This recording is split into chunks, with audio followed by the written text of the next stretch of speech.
Killer. Oh, no.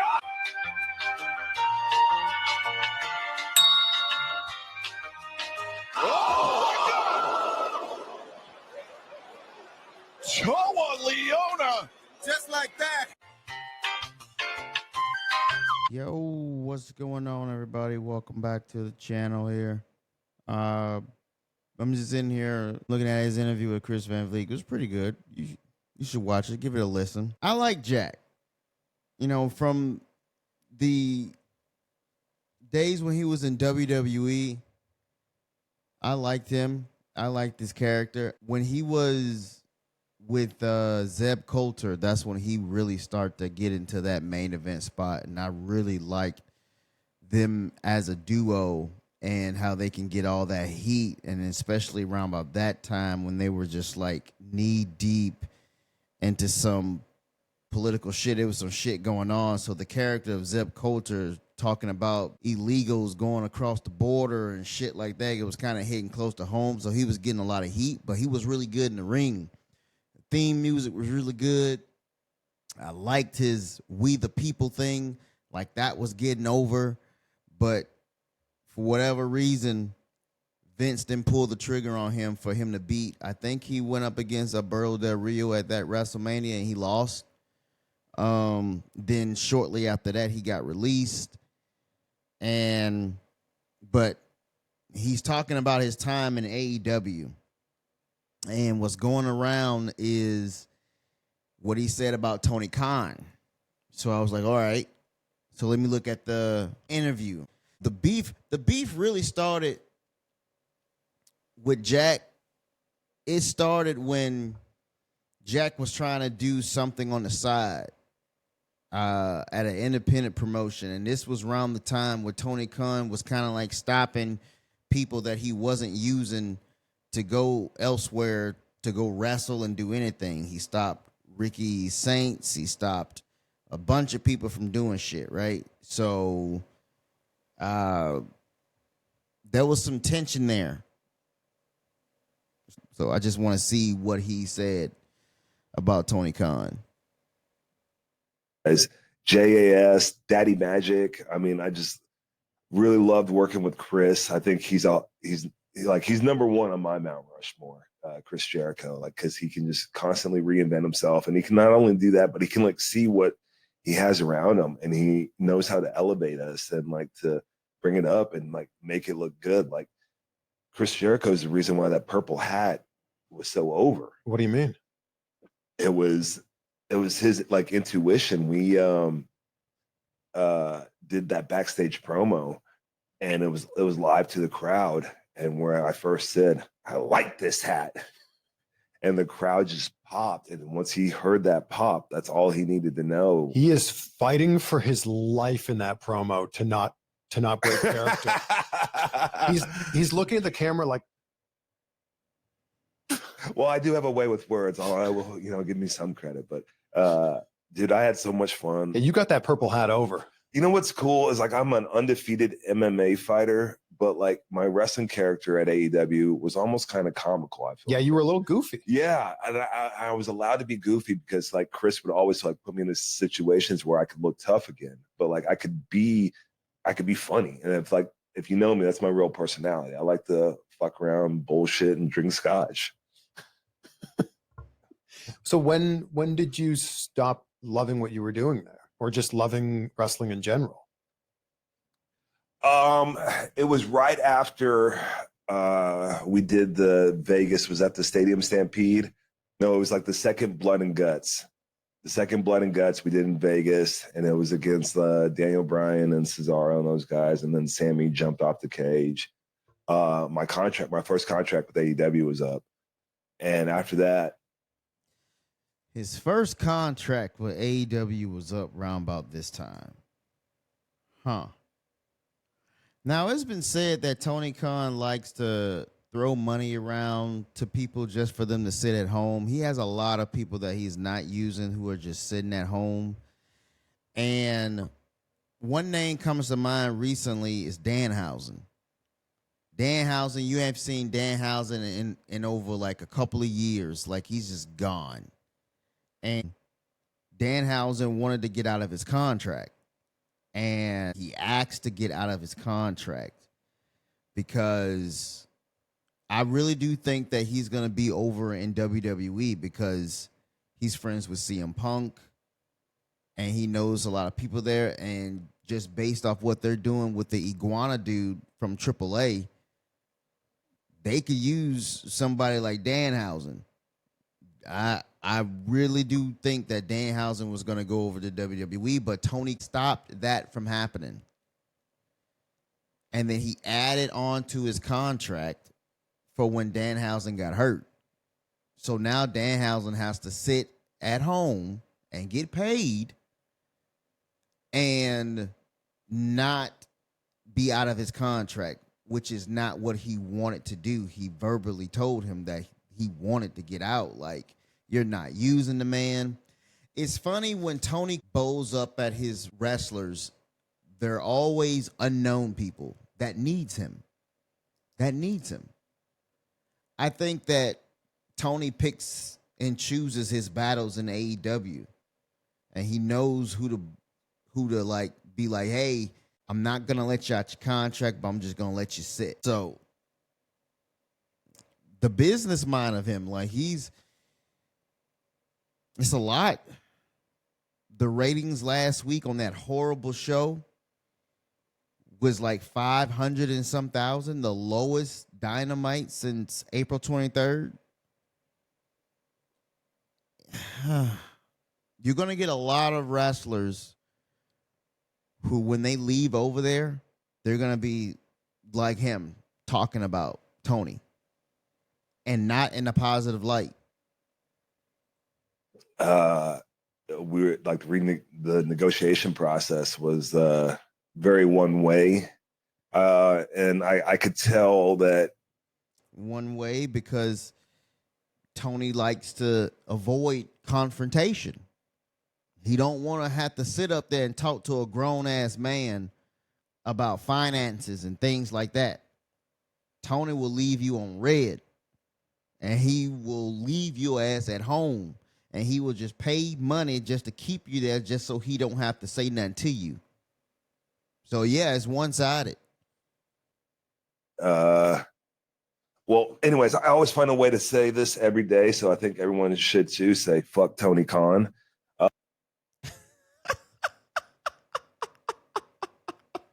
It's not looking good for you, Tony. Tony, you in trouble already.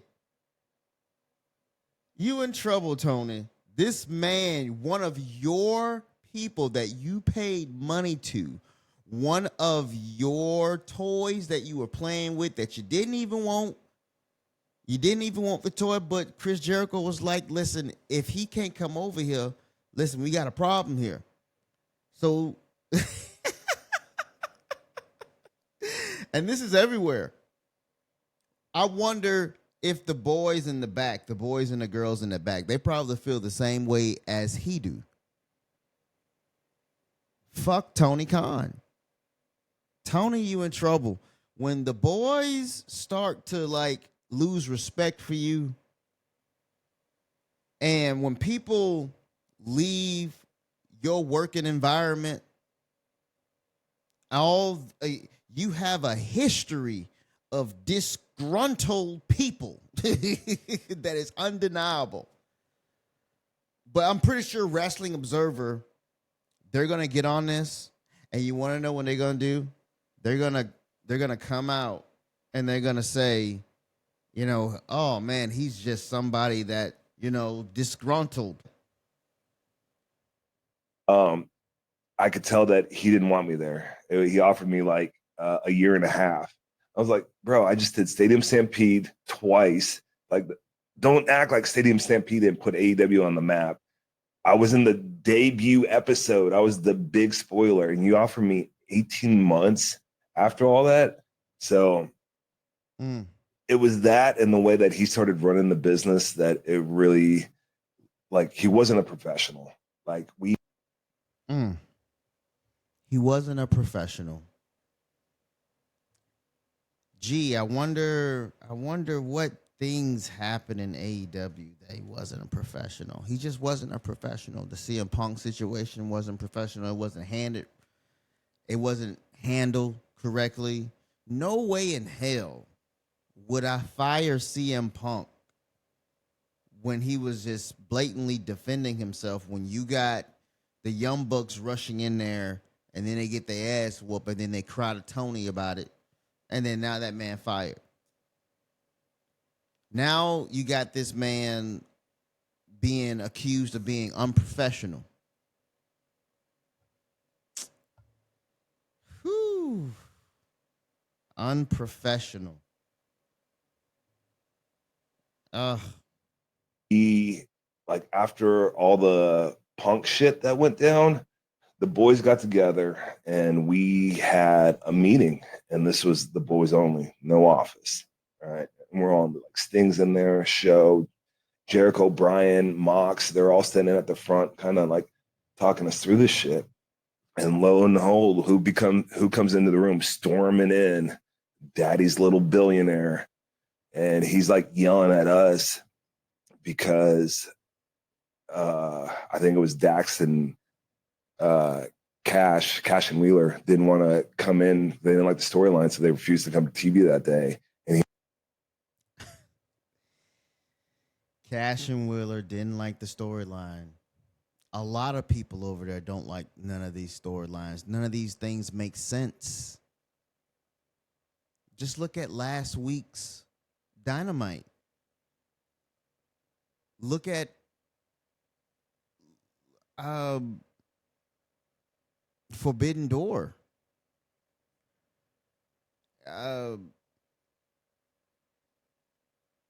Look at a lot of things that this man has done over there. Just the storylines that he's had, they haven't been good. I can't name you one good storyline that they did over there. It's all been matches. It's a video game, literally.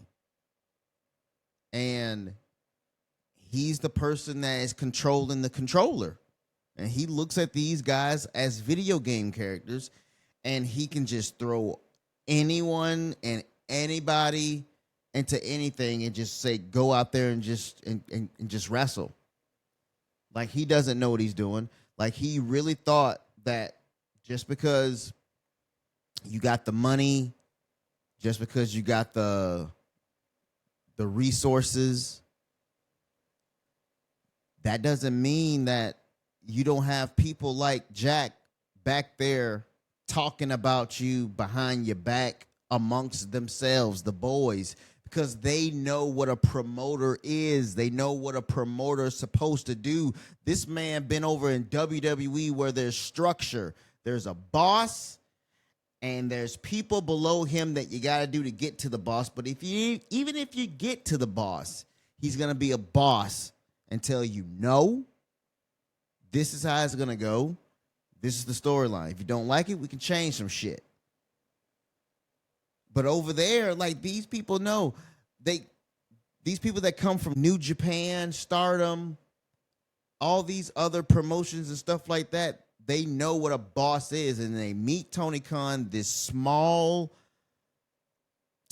man who doesn't know anything about the business. He's just a fan back there creating in his mind what he wants to see and what die-hard people on the internet want to see. But there's no story. Case in point, Wardlow. He came back for the 4th time.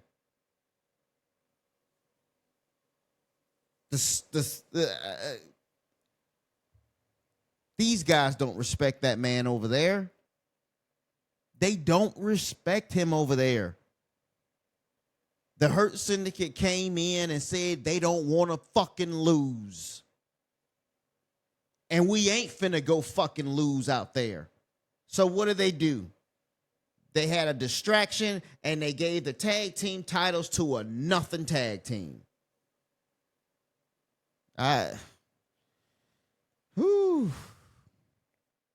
he was like, listen, I'll put you in a 6-man 6 minutes before the show, and you're going to do it. Boom. I'll put you in a 6-man. That's his go-to. That's his go-to right there. A 6-man. I'll put you in a 6-man and you're going to do it. Can you imagine that guy talking to a grown-ass man like that? These folks probably be like, okay, and you going to pay me. You're the fool because you're paying me to just sit at home, to just come here every week, fly me out here, all this and that, just to put me in a 6-man. Go right ahead, buddy. This guy does not know how to do business. And we're all just like, all feeling disrespected. And I still to this day wish I would have stood up and said, you know, a lot of things. But like, see what I'm saying? They all feel disrespected because you're playing with people's livelihoods. These people, they want to be like, okay, if I say something to this little man, I know I'm going to end up losing my job. I know that I'm going to end up being sent home, not being able to work. My value is going to go down. Case in point, Jungle Boy. Jack Perry, where is he? That's another one. Like, oh. You just told Sting that you're going to put him in a 6-man in 6 minutes, but then you're going to honor him for his retirement. We became his little playthings. We had to wait up. Boom.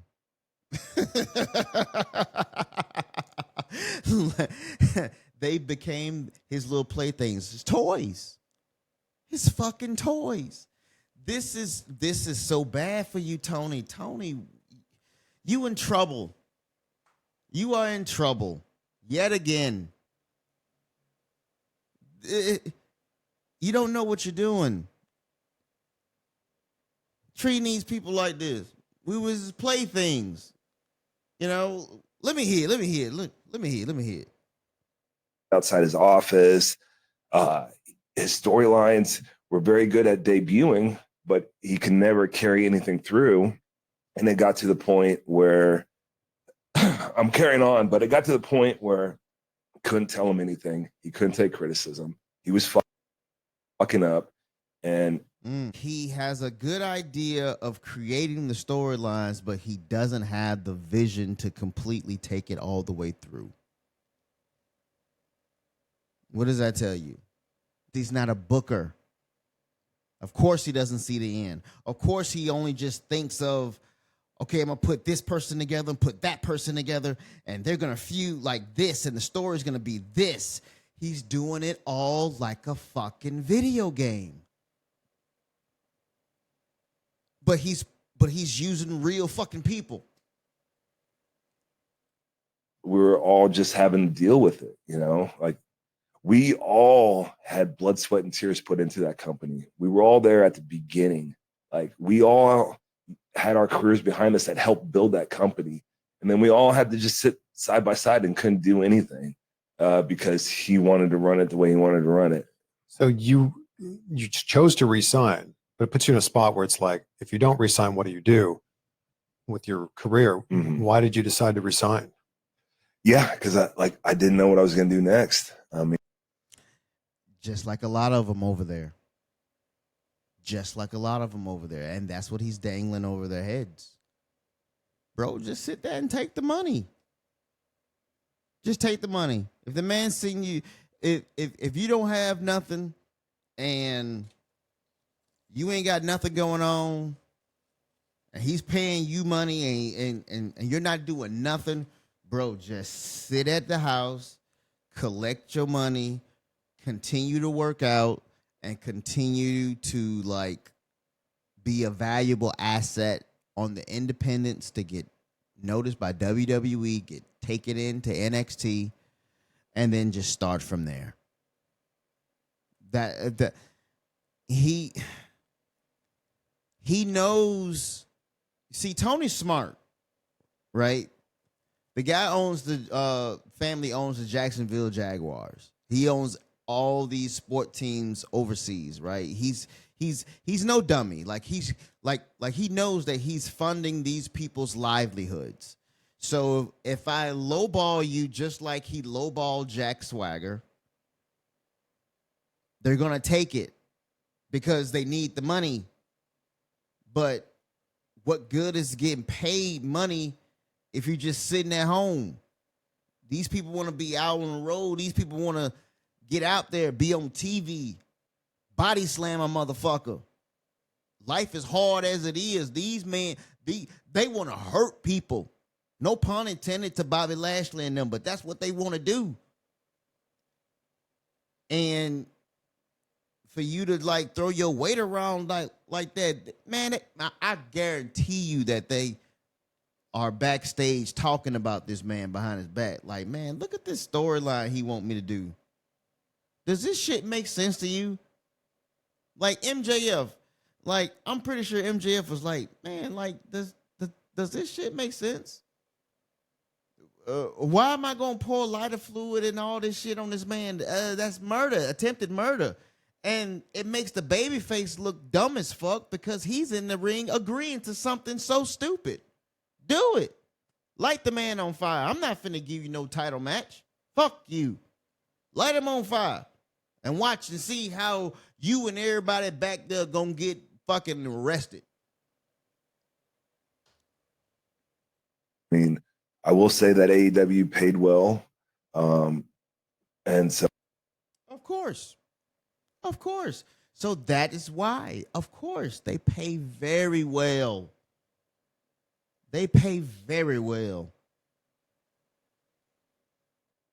So like I resigned to like give me more time to figure out what's next. We negotiated the contract a little bit longer, but the writing was on the wall, and I could see that from the way he treated me. Like even like when we were doing, like it was like me and Daddy Magic and Jeff, and we were doing that little threesome we were doing. We had a little stint against Billy Gunn and his boys, the tag team, and we did that like wrap off.